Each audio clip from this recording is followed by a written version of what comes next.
안녕하세요. 이명기 목사입니다. 오늘은 민수기 9장 묵상입니다. 애굽을 떠나기 직전 첫 번째 유월절을 지킬 때 하나님은 이날을 절기로 삼고 대대로 지킬 것을 명령하셨습니다. 이제 애굽에서 광야로 나온 지 1년쯤 지났을 때 이스라엘 백성은 두 번째 유월절을 맞이하게 되었습니다. 유월절은 애굽의 모든 처음 난 것들이 죽을 때 이스라엘 백성에게는 그 죽음이 넘어간 것을 기념하는 절기입니다.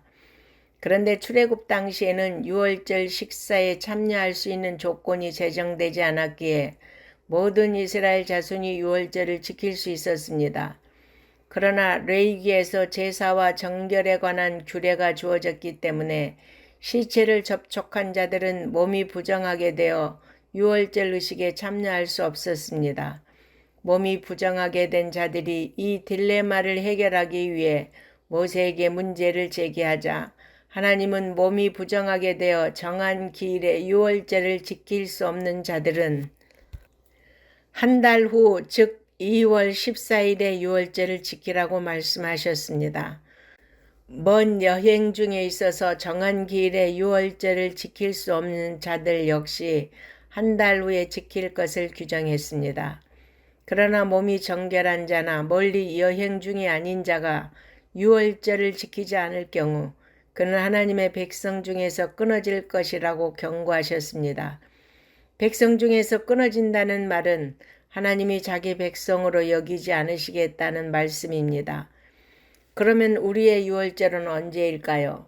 우리는 매주일 구원을 기념하고 찬양합니다. 성찬을 행할 때마다 말씀을 묵상하고 나눌 때마다 구원을 기억하고 감사합니다. 그런데 이 유월절이 반복되면 형식이 될 위험이 있습니다. 그런 예식은 아무런 의미가 없습니다.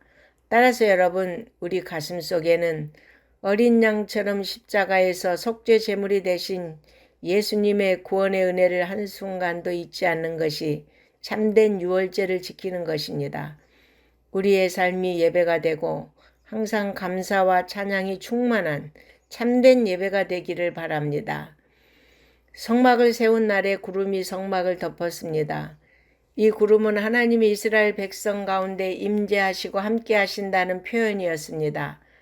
낮에는 구름 기둥이 광야에 내려 쪼이는 강력한 태양빛을 막아주었고 밤에는 그 구름 가운데 불 모양 같은 것이 나타나서 추운 광야의 밤을 따뜻하게 해주었습니다.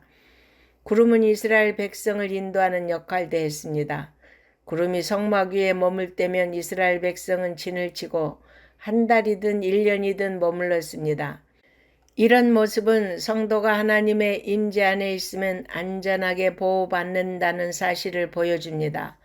비록 우리는 눈에 보이는 임재의 구름은 없어도 우리 안에 계시는 성령님이 임재하시니 놀라운 은혜 가운데 살아갈 수 있습니다.